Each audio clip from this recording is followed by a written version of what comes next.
Hello, troopers in the room. We've got the last slot of Friday evening, and you are here, so congratulations. This is the presentation called Helping Native and Non-Native Speakers of English with Dyslexia Conquer Content Area, Common Core Reading and Writing Expectations, an MSL approach. So a mouthful of a title, because we have all that diversity in our schools. We included the non-native speakers because they're part of the group, however difficult it might be to assess them. Andrea and I are here to share a couple of strategies with you.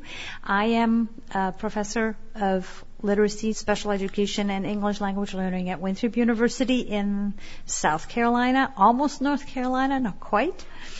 And I have a huge passion for passing on teaching strategies of this kind because I left Germany when I was 30 to come to this country to learn to help people with that struggle with language who needed to learn more than one language. So I never left. I'm here. So we'll spill some strategies for you. Well, my name's Andrea Kulmhofer, and I'm not in the States. I came here from Austria, and I got to know Elke, thankfully, because the internet exists, and I could email her and write my master thesis with her.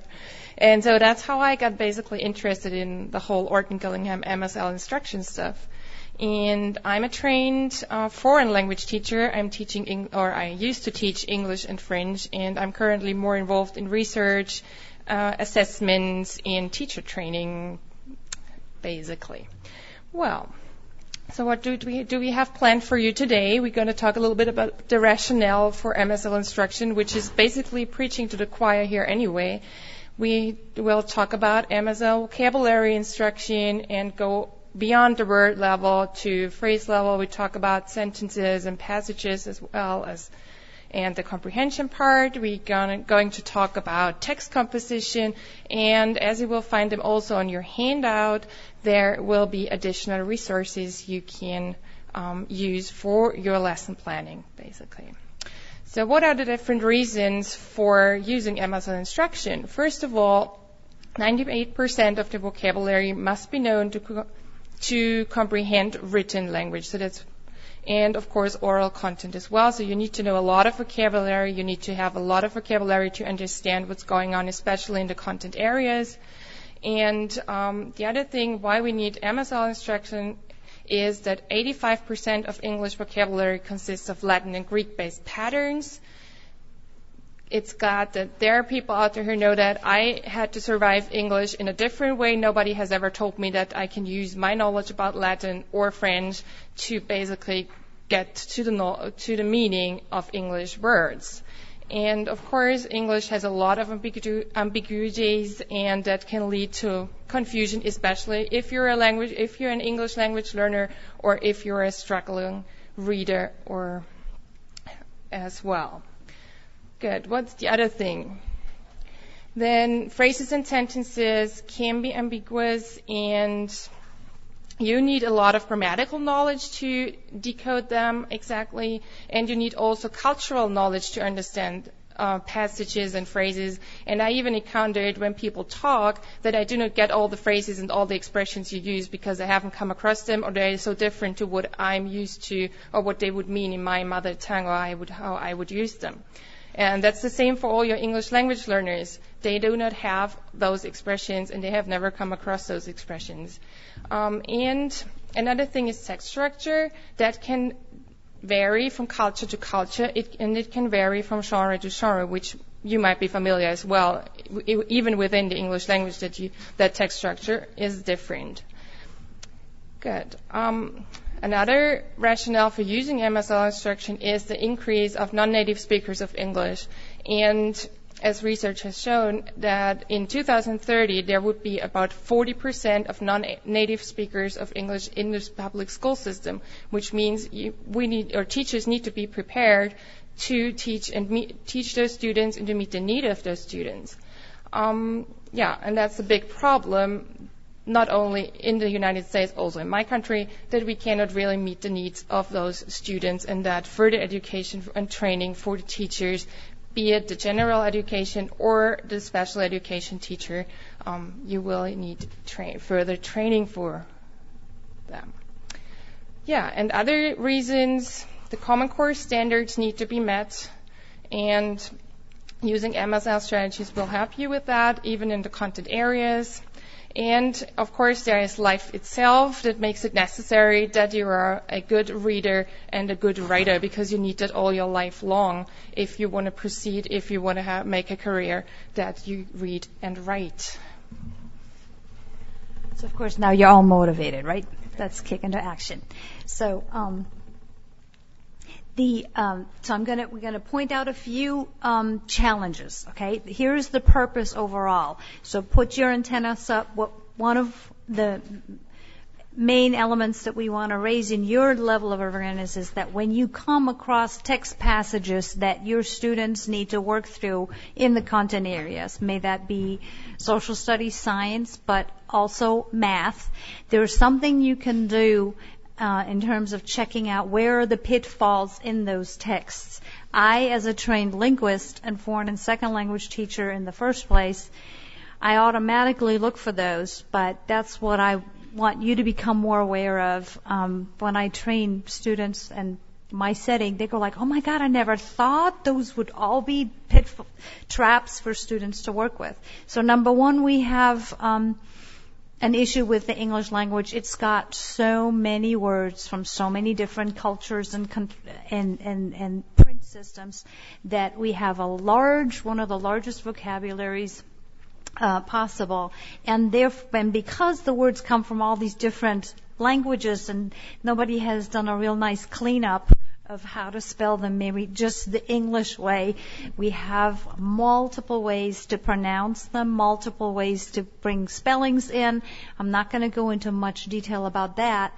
And then also, words that may look even the same may have different meanings. So we've got our hands full just from that vocabulary level.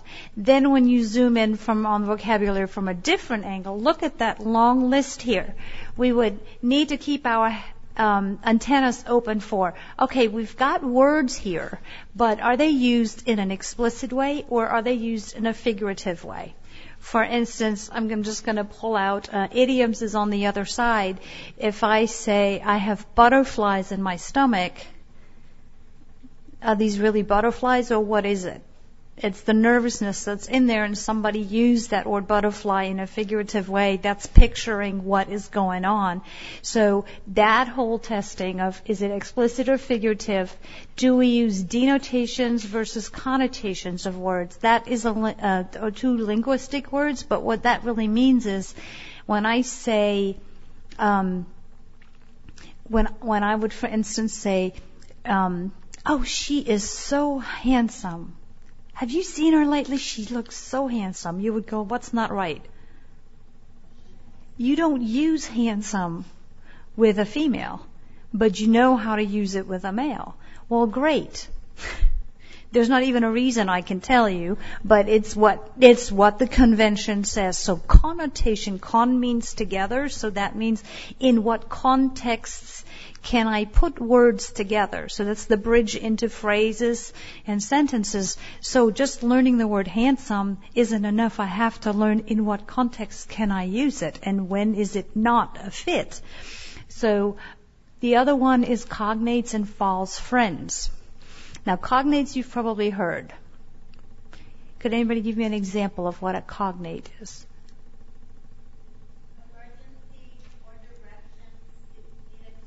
Yeah, direction, direcciones. So if we have words coming in from different languages, and you can look at them and you can kind of get it. If I said Mathematik ist super, and you've never heard a word of German in your life, what do you think I said? Well, you're so smart. You're so smart, and that's so late in the day. That was a cognate use. Because you went into your background knowledge and you picked something that sounded similar and you tried it out and it worked. The false friends are really nasty ones. They look like we could do exactly the same thing, but we really can't. So one of the classic ones is embarazada compared to embarrassed. So if I'm trying to make my way through and I'm just picking something, this is more second language learner, but a lot of our native speakers of English will also be exposed to other languages, and we use what we have and we make up what we can in survival mode, and those are the ones where the connection doesn't work, and they're literally false friends. I can't tell you how many times I've fallen into that trap. It just never stops in life, it just doesn't. So then also we have the next terms are homophones, homographs, and homonyms. People nod. There are on your handouts, there are a couple of resources for children's books that I selected. There's plenty more, but I put a couple out there for idioms and then for specific other ones that you can use to make students aware of it and use authentic children's books to bring that out. Then we have also the group of non-phonetic words. That's a big help to point that out. We have basic non-phonetic words that are in the early grades all over the place.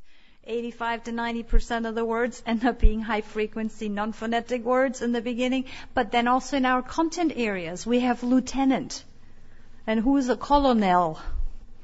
The colonel. Well, how did you get from colonel to spelling it colonel? I mean, just really? Those are pitfalls that you'd look for and just do a double dipper. Make them aware it is a non-phonetic word, and this is what you do with it. Phrasal verbs is a term that a lot of people, I've been to several sessions in here too, but the phrasal verbs have not come up very often. Those are pretty sticky guys to work with. That's a verb, an action, with these little words with them, what we normally would call prepositions. And you in English are masters of taking a verb and sticking a little preposition on it and making it mean one thing, and then you take another verb and you take the same little word and you put it together and it makes something totally different, so you can come up with 26 different meanings for the preposition up, depending on which action word you put it with. And then we think, it's two little words that we use that should be easy to understand, easier than the bigger word that may be Latin-based, but that's not necessarily that's really not necessarily true. Can you come up with an idea? Come up with? If I take those separately, somebody needs to really make clear to me what those three little words mean together. And then simile, metaphors, oxymorons, and then prefix, suffix, root words that we're going to tip in. And so that's the overview of the pitfalls that you can have an eye on. And all of those you would look for and pre-analyze text passages for those traps. And we're going to do an activity of that. But since you're activity and strategy-based people in here, we're going to tap into those a little more and then do the activity. Okay? So naturally, we're preaching to the choir here, MSL instruction. What I'm picking out here is we want to carefully sequence the steps in which we teach the students the awareness for it. So we're going to be explicit about it to show the traps and make the students even aware of, this is what I need to look for. Do I really understand what this means?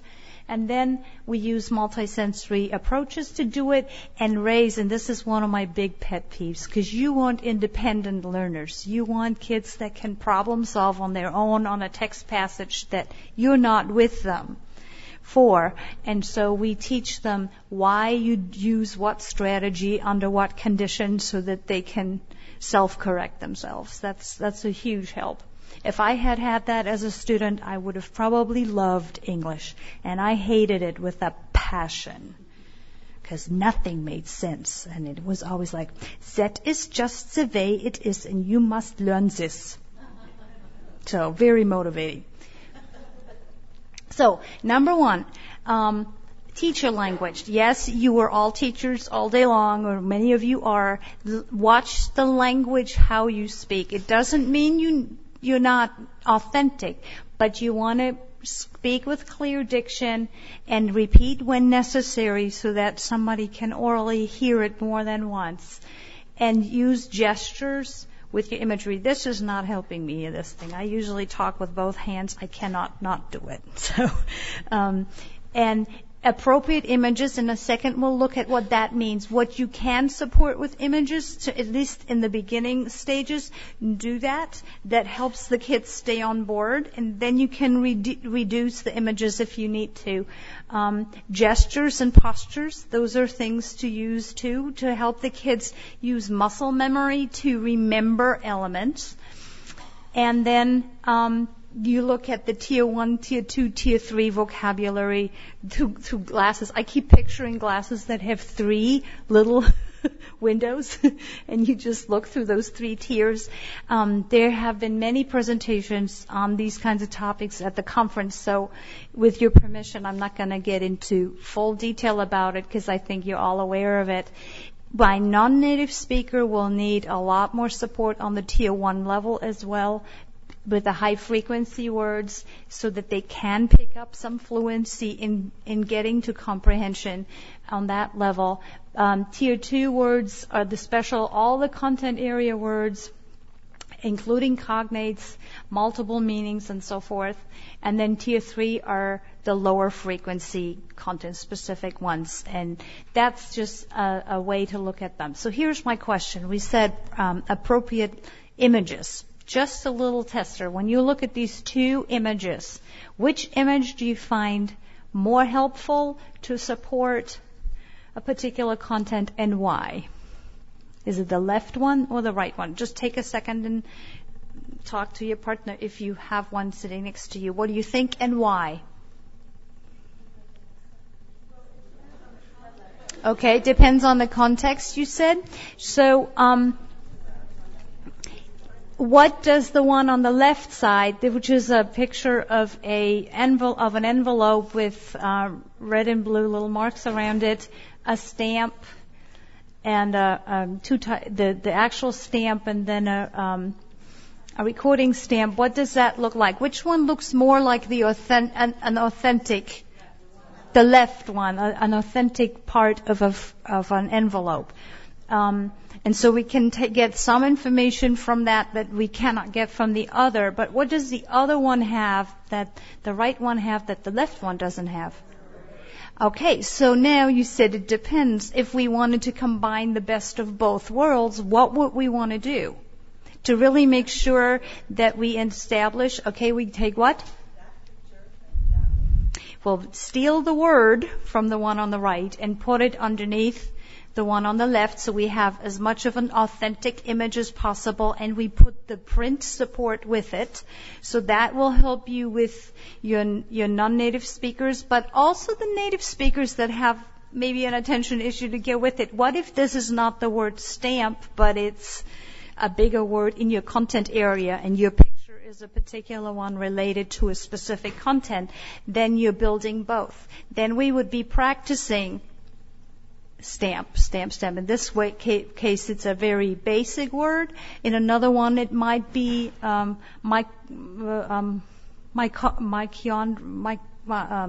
can't say the word, chemical imbalance or something like that. A picture from chemistry, or a particular term in in your social studies class. Civil War movement or something, and then you would practice that expression so that when you have discussion going on, everybody is okay saying that phrase when they talk about it with their peers, or when they ask questions and get in dialogue with you at a particular time. Everybody on board, right? Bingo. That's just a way to look at images. I suggest to my students to start collecting authentic images. Even when you go to a flea market and pick something up, or go to your dentist or pediatrician or whoever has all these magazines piling up, at some point they try to get rid of them, and you could get a bunch and then look for images that are enticing. Also for writing passages, take something that strikes their interest and let them pick the image. But when it's an authentic, real image, even if it has a goofy combination from an ad on it, they're going to be more inclined to put something down than if it's just from their book, something that they see all the time, the social studies book and so forth. Okay, so we do the realistic images, and we put phrases and sentences with word banks along those images. I'll show you an example. And we repeat the term chorally so that everybody gets on board. And then you can allow the students to either create electronic picture dictionaries with phrases and something they need. If I'm a non-native speaker, I can put something from my first language with it, whatever helps me, whatever squiggle it is. If I'm a native speaker, there could be something too. We have a lot of students that speak dialects where there's a different way of talking about something, so we can honor that as well. So here is an example of a friend of mine that I have swum with a couple of times in the wilderness, my dolphin friend. And say we would have a text passage where the students would have to put missing elements in there that bleeds into grammar instruction. At this point, we would give them a clue that we want an action word after. What can dolphins do? What do they do? What do you see in the picture? They swim, or they dive, or they jump out of the water, right? Or they speed underwater, all those kinds of things. Or then we could come up with examples. What else can we see? Now it's a different structure. Dolphins are quick. Some would say they're happy. If you see several pictures, they always look like they're smiling. This one almost looks like he's smiling. They are whatever they would have read in their science context, they could bring that in. Or dolphins belong to whatever is in that passage, whatever phrase you could start so that they would practice orally to finish those sentences and then work with it. And then here's my next slide. I'm going to show you. This is black and white, right? You've seen something like that. I'm not suggesting use a worksheet. This is sort of an oral dialogue, bringing out knowledge that they have, and then adding on what needs to be specified. But look, what would you do with something like this? If you had those black lines underneath are basically word bank samples. Now I have the sentence, dolphins, and a line, and I need an action in it. What would you choose if you needed more help? You would choose the word that is, you'd go dive for the blue color, right? If the verb should be blue, you go for the blue word, and that would be then eat. So dolphins eats, and then you go plankton and fish. Or you would do dolphins are, what would you choose according to color? Conscious breathers. Does anybody even know what that means? That would be a term out of that science unit, because they never sleep. They're always awake. They have to be awake when they breathe. So that's a phrase we could practice, and then we could also practice writing it. If that is a term they would need to write, we could pull that in. The idea to bring in a grammar structure, not just the words plucking them in, but showing them in what sequence certain parts of speech show up to fill the sentence in an appropriate way.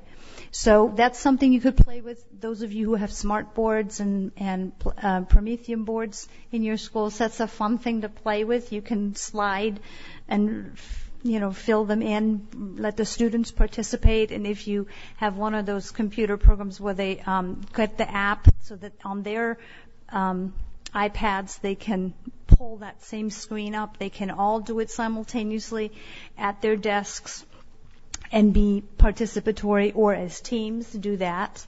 And you bring in an awareness of, so where does that green stuff go?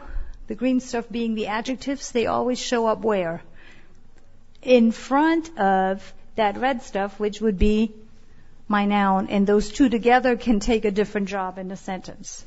So you're double dipping there.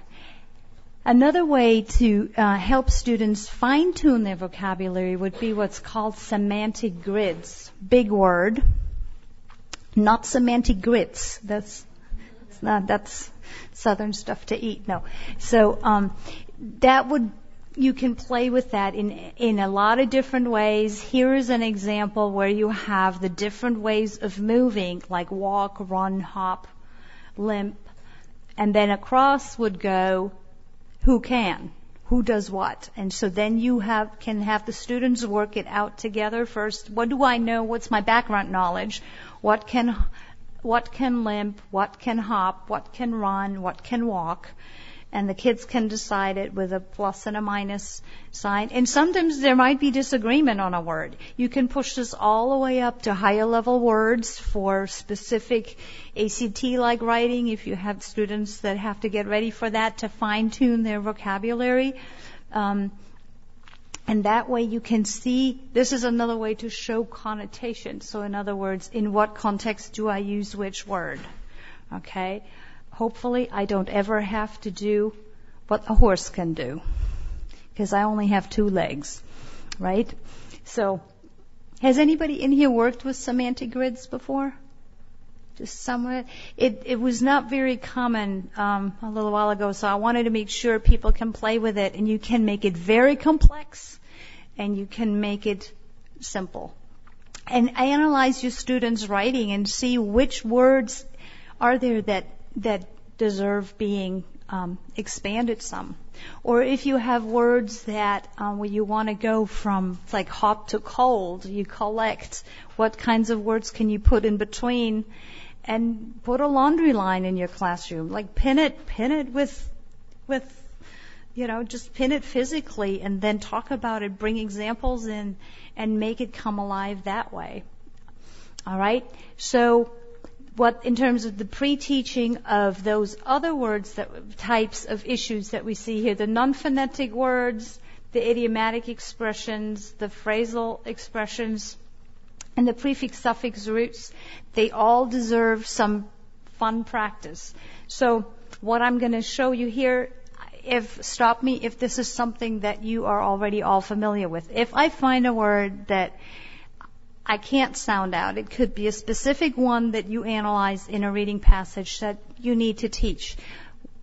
There are many different ways you can do it, but because I can't sound out the word the way it's printed, you've got to come up with something hands-on that works. So if you have nothing around you, have them write it on their laps, on their arms, build a circle, let them write on each other's back, or on the wall with the fingers. Now, I'd suggest you use fingertips, because that's where the sensory channels all come so strongly together. Even with older students, doesn't matter, they get tired too. And it's not baby stuff.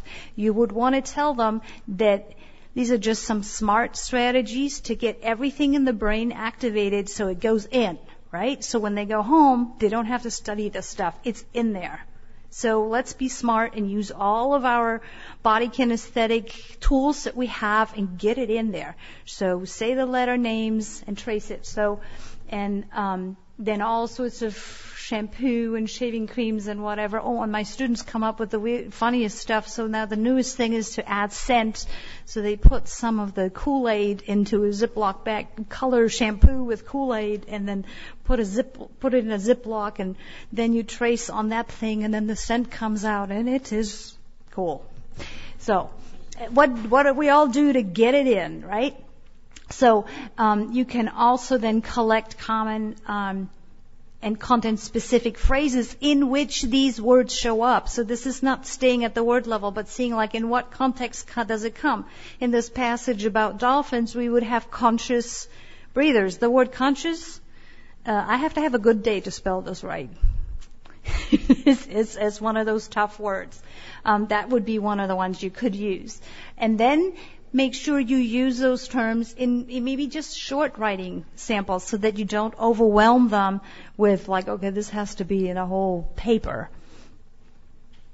Okay? So the other suggestion that I'm bringing up here is, some of you may do this, some may not. I would suggest to have your students create a language folder, or whatever you want to call it, in which each student collects their specific words and phrases that are challenging to them. It could have a section with non-phonetic words. It could have, some of you do put the non-phonetic words on a ring and you flip them, whichever way. But if you want to collect it on a sheet form and then put it in alphabetic order, there is always then space. If you have another language that you compare it with, then you can always put something in sounds similar to whatever in my first language, then put any expressions down that would be meaningful, draw something, illustrate it, anything from a particular reading passage that you're just working on, so bringing in the content-specific use in a phrase throughout history. For instance, if that's a phrase in social studies, then the through is in there to contextualize it in a personal example, but also in specific content areas that it shows up. Idiomatic expressions, I don't know about you, but those are kind of fun to teach. They make language come alive. Every language has them. And you can never stop learning them. Even when you're from one particular area, somebody from the northern part might have different ones than you have in the south. So collecting those. And then again, if you have a non-native speaker, let them have room and ask, what do you say in your language when you're nervous? You wouldn't want to know what the Germans do. You have this beautiful butterfly in your stomach. The Germans are like ants crawling in their stomach. It's just yucky. But each language may have, and how wonderful for the other students to find out, oh, that's how you do it in your language. So then they become curious about other languages too, and along the work that you do, and then see it structured in a similar way from a content area specific space, put suggestions in there, and then any images and so forth that you might need. Something goes hand in hand with something. Hand in hand, yeah, you can gesture it. If you can gesture it, that would be good too, but not all of them are gesturable, if that were a word. Phrasal verbs are interesting ones, as I said before, but look at this guy. Look after what you have and it will grow. After normally means what? Time, right? It's a time information, but this one isn't doing time. It's telling us take care. So that's a specific one to what. So I'm inviting those of you who are in as teachers or parents or others, watch what you pick up from your environment. What is it that you're using that could cause a confusion when you read it in more dense texts? Or here, I'm looking forward to picking up some bargains. So looking forward and picking up. So they're important ones to look for. Also this one, apply something to something, or I'm applying for a job. One little word changes the meaning entirely of what this apply does. And that can be tricky if I'm not a solid reader and I skip, and then I could get lost pretty easily. So those are ones to stay alert about. And then what could you do? Again, develop a dictionary thing or play Pictionary, something, just for a short period, but do it with the phrases and expressions that are really content specific in your area. Somebody could even play charades. We did that a lot because English got really, really tough, and we didn't like it. So when we got together as suffering German students who had to learn English, we tried to come up with something. So we did that a lot. But then from your teacher point of view, make sure that you reward the students for practicing and for using things in those ways. Now, prefixes with suffixes is one of my favorite topics because you can dip in so many areas. You build vocabulary, you get the reading comprehension up. If they apply it in their writing, man, we've hit so many areas that it's just really worthwhile going into it. I've seen many presenters point this out, but here's the new thing. So it's Friday afternoon, so we'll do this. I would, if you teach them, don't put more than about 5 differently looking or differently sounding ones together. Look at your commercial programs. They do often the absolute opposite.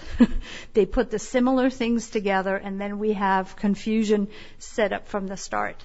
So my suggestion is not only to practice the pronunciation and the spelling and the meaning, but do the meaning with a gesture. So then you have everybody awake. So if you have somebody next to you, then shake that person's hand, please, or do it like this by yourself and say, for instance, con means together.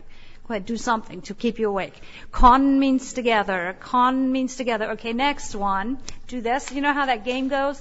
Struct, let me see you build the tower. Struct means to build. Struct means to build. Struct means to build. So show me construct. Construct. So what does construct mean? Build with. Right.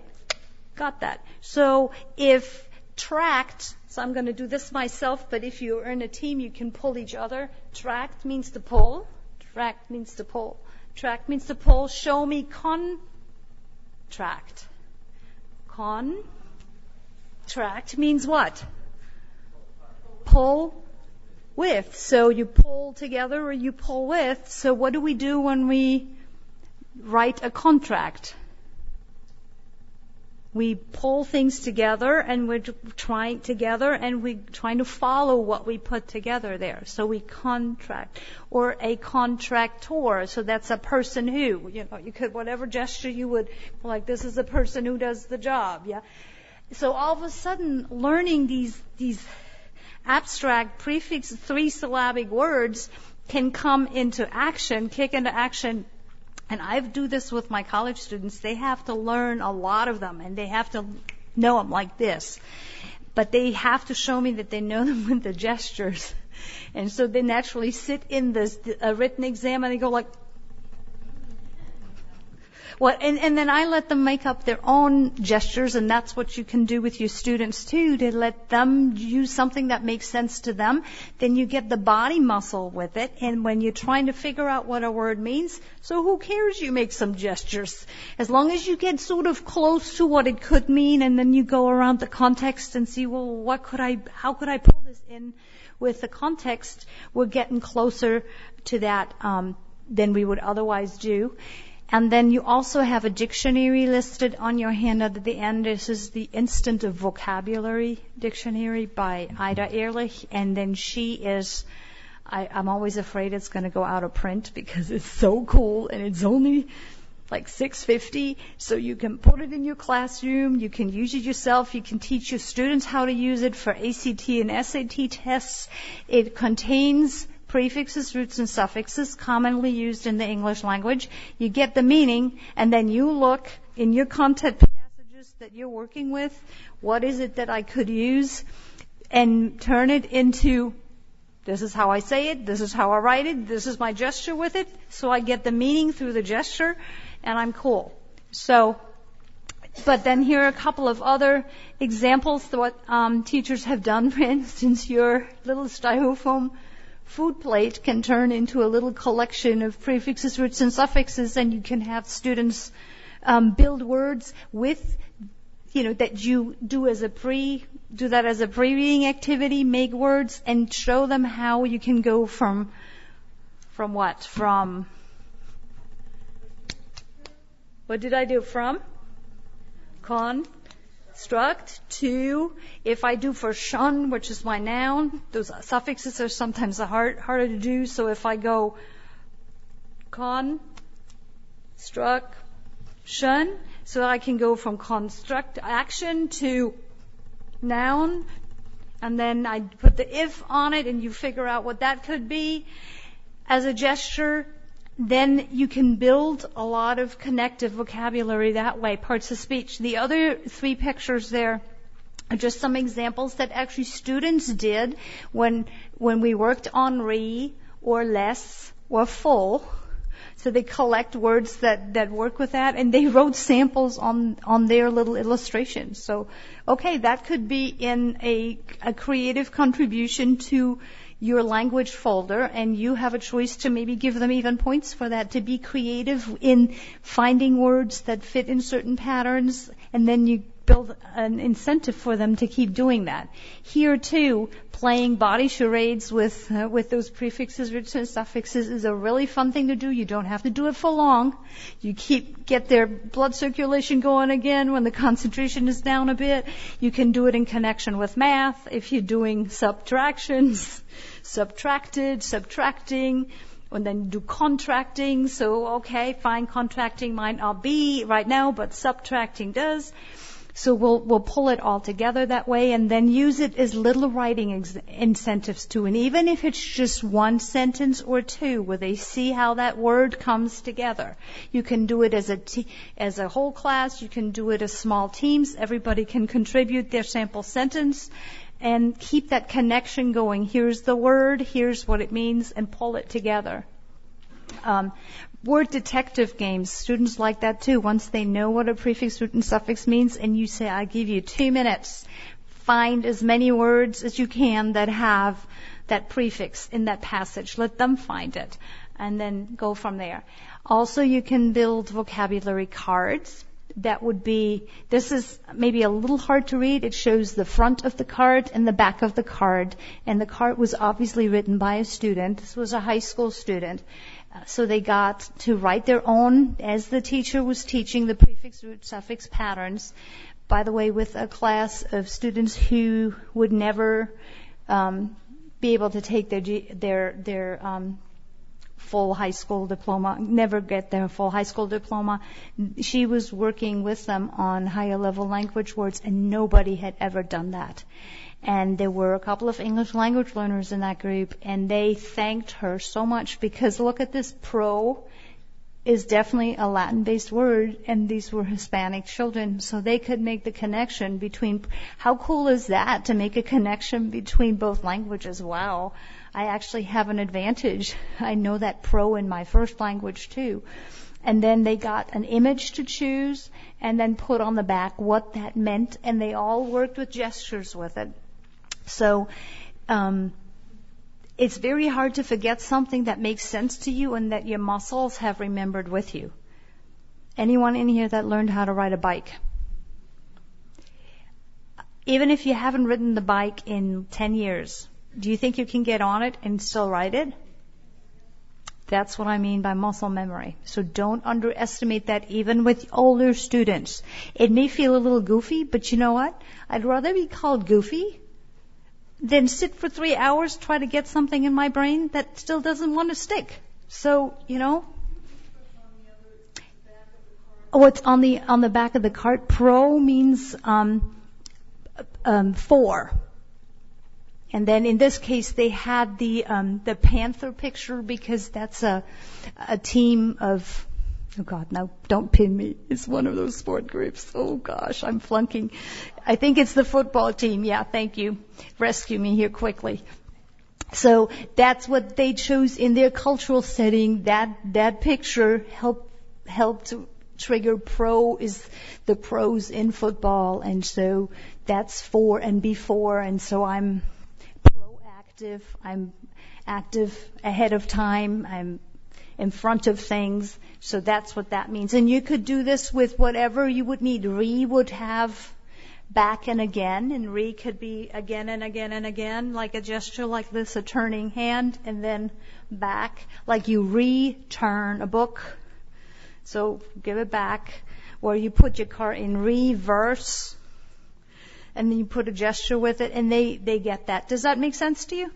It's fun to do this, and let the students come up with the gestures, and then you're all together in it, and it's not so hard. Here's a piece that everybody says, Friday afternoon, do not mention this, please, but I will, because grammar plays into vocabulary and into figuring out what is in sentences, and I'm just picking 2 elements out there. The complexity of a sentence on the left side, and on the right side, the tense forms.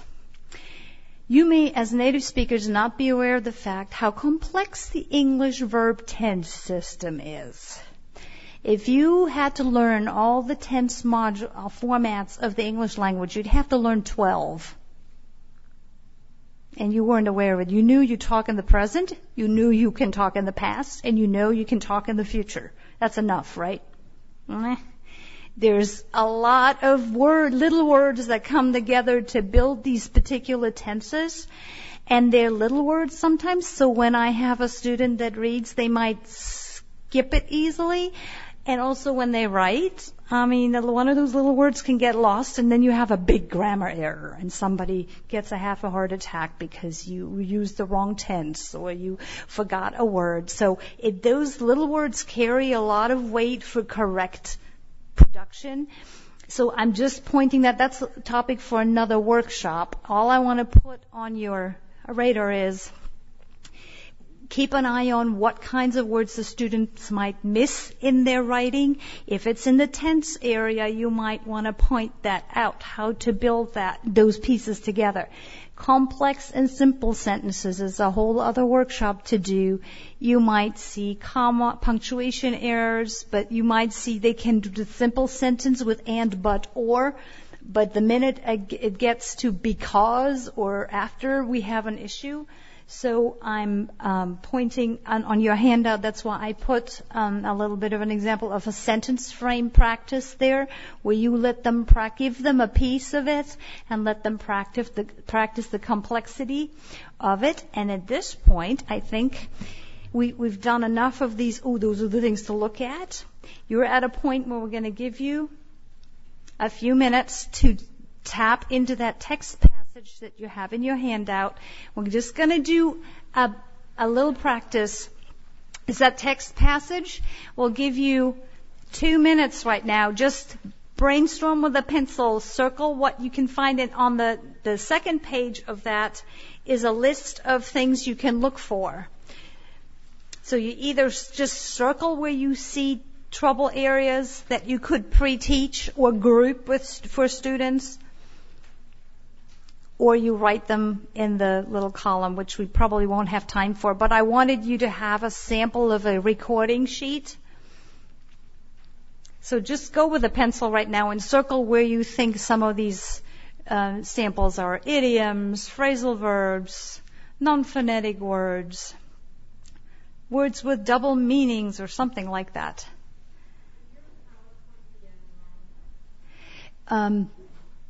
I don't think it will be at this point, but you'd like to. Well, we'll see what we can do about that. Yes, you can, definitely. Let me ask you a question at this point. What grade level do you think this passage is? Anybody up here that says higher than third grade? Yes? Why does it feel like it could? Fifth grade, okay. What makes you say that? Just the content. What comes with that content? What are some words that are content specific? Just shout out a few. Judiciary. I'm just about choked myself, right? Yes. All these different terminologies about the justice system, right? Mm-hmm. So chunky sentences. Mm-hmm. Okay. Mm-hmm. So they're using the language that they have to fill for the standards, but they chunk the sentences somewhat. It's not very complex, and the transition words are not in there. This was for second grade. So the language is pretty steep, right? So I chose this deliberately to make a point for us. The minute we get into content-specific language, the reading level goes about 2 grade levels above above the grade that it's written for, just on the basis of these specific words. These specific words very often are Latin or Greek based, so then it makes sense to look at some of those elements and maybe work on them that way. But I don't remember the Lexile level right now. They say second grade, but they put such a variety of Lexile. They do, yeah. It is. It definitely would be. And some of you who work with, this is a passage from ReadWorks, so many of you may be using those sources. But now you have something to be a little bit more alert for what could cause some stumbling blocks. That's it. Yes. So then you are the teacher that helps me because you bring it out to me. What do I know about a branch? Oh, that's that thing that fell off from the tree. But no, here it is something else. So you could draw branches like a tree and then say, now in this legal system we have these 3 branches, and that's what they call. They stole the word and put it in that context. And so it has a specific content, specific meaning, like the word table. We have it to the left, but when we do math, what does it look like? It's a box with lines in it, and it's got numbers in it. Or in chemistry, a table with all these hieroglyphic symbols in them. So there's a word that has a concrete meaning and then a specific content, specific one, and then we can bring it out. But see, that connection that you just made, that's what I'm hoping you can take from it, that you don't just look at it, it's the judiciary branch. No, there's actually a double meaning, and it might be helpful to bring that out. Yeah?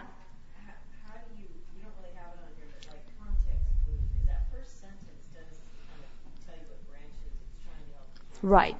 And you could do that. I mean, I'm not saying that list, you can do with it whatever you want. It was just a way to help you get started. What is it that I want to be aware of? And then you work in teams, and you have specific content that you cover in your grade levels. So it may look like a lot more work in the beginning, but in the end, if you use particular vocabulary throughout, then you're prepared to bring that out. Question? No? Okay. So, and here we also said writing, okay? So we don't have much time about writing anymore, but reading and writing is connected. And expository writing about something like this judiciary system, so forth. Yeah, you're waving that sheet with those colors. You wonder what this does. Teacher is in action, yes. So this is your help, the sheet that has the box in green, and then a box in yellow, and then a box in red, and then another box in red, and then you think you're done, and there's another box in yellow and red. That is help for you to help students write expository texts.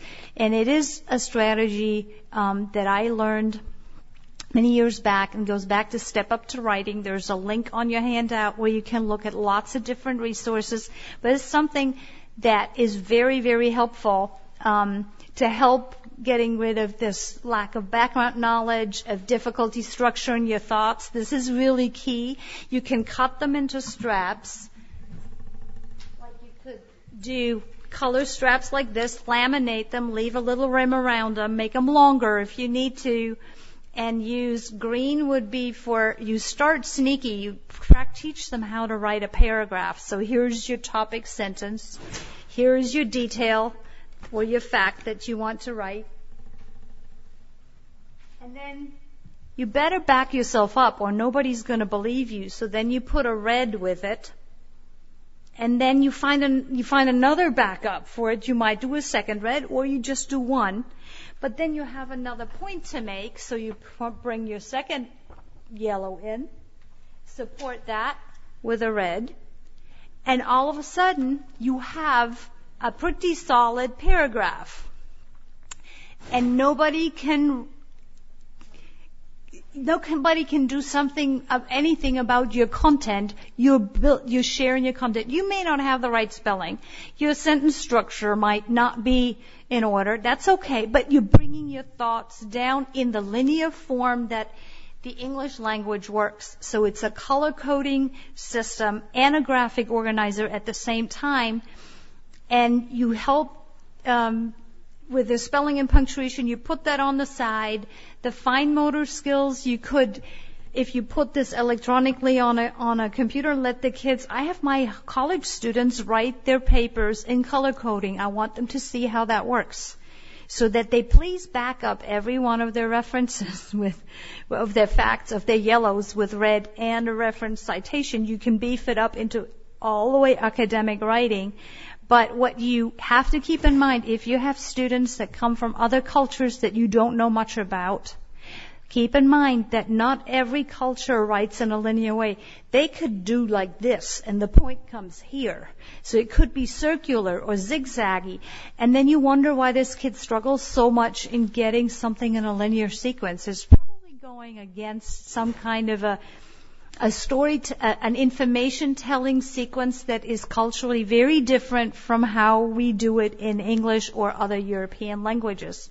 So generally, before I learned about Project Read, before I learned about Step Up to Writing, it was Project Read that I took and turned around. So some of you may know this pattern of the key. That is actually something that Project Read uses to put facts down, key points. And you can take a Velcro strip and have and pull the information together that way, and let the kids line it up, or if you have tables, or on the floor, do it like Montessori, have them do it on a towel and lay out the facts from what they're reading. Make it concrete, not immediately to a worksheet. Just lay out the information that they can, when they read, they would do this. Well, I stole that idea for writing. I said, if you can use your key points pulling information out of your reading, then you can shake that key, put it back up, and I'm writing my key information that I want to put down.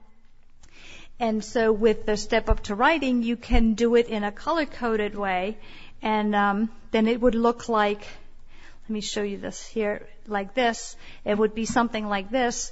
Your topic sentence would be, for 2 reasons, my favorite animal is the giant panda. That's my topic sentence. And now I'm going to use a nice transition, first of all, and then I'm giving my first fact. I like the panda because it looks so cute and cuddly. Then I'm backing it up with a red. The panda's black and white body colors are simple. Make it stand out and look soft. Its sad-looking face makes me want to hug it and make it happy. This was, a kid wrote this. So in addition, so you could provide these transition words first when they're getting used to it.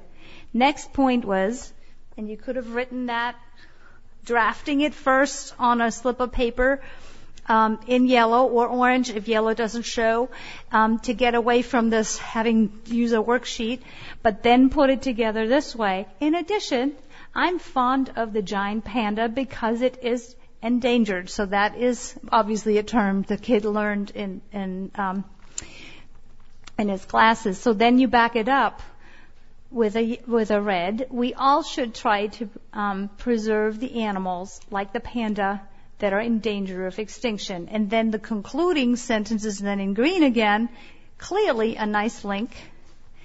The giant panda is the animal I like best. Very simple, but nobody can rock that content. It's there. And they like working with colors, and this putting it on sentence strips and constructing it like a language construction worker on the floor on a desk will want them to do it, especially when I have a barrier. So what? I take Scotch tape, put it together, go on the computer, type it up. If I need the color, I'll do it in color. And then for my teacher to not even know what cool tricks I used, unless I want to impress him, and he gives me more points for having used the color-coded system, I'll highlight it all, go to black, and I hand in my paper, and all you can criticize me for is my spelling and my maybe grammar sentence things. That's another thing to work on. But to get the thoughts on paper, this is really cool. And I will tell you, even my college students have written better papers. Anybody who's used this system is definitely walking away with a B, which I can't say for all of them. Some might say, okay, I don't do color. I just do it in white and let them write with a colored marker on it, water-soluble marker. You're cool as long as you keep a rim around the things. My first set got ruined very quickly because I cut right at the edge.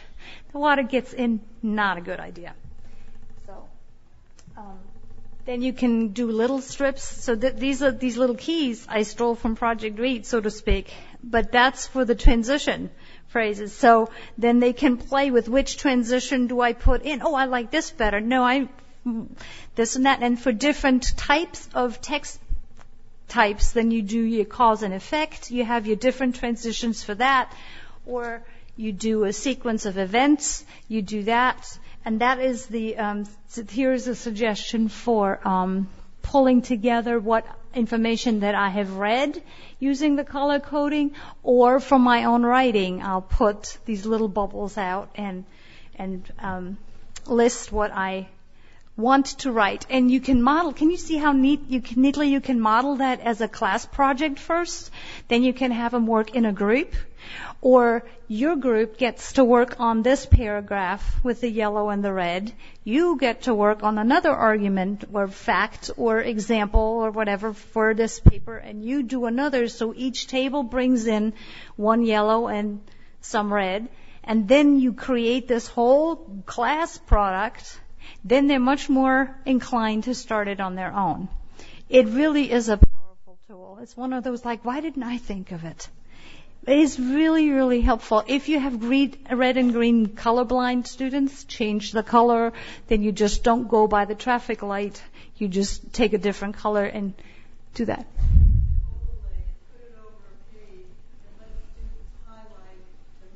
Exactly.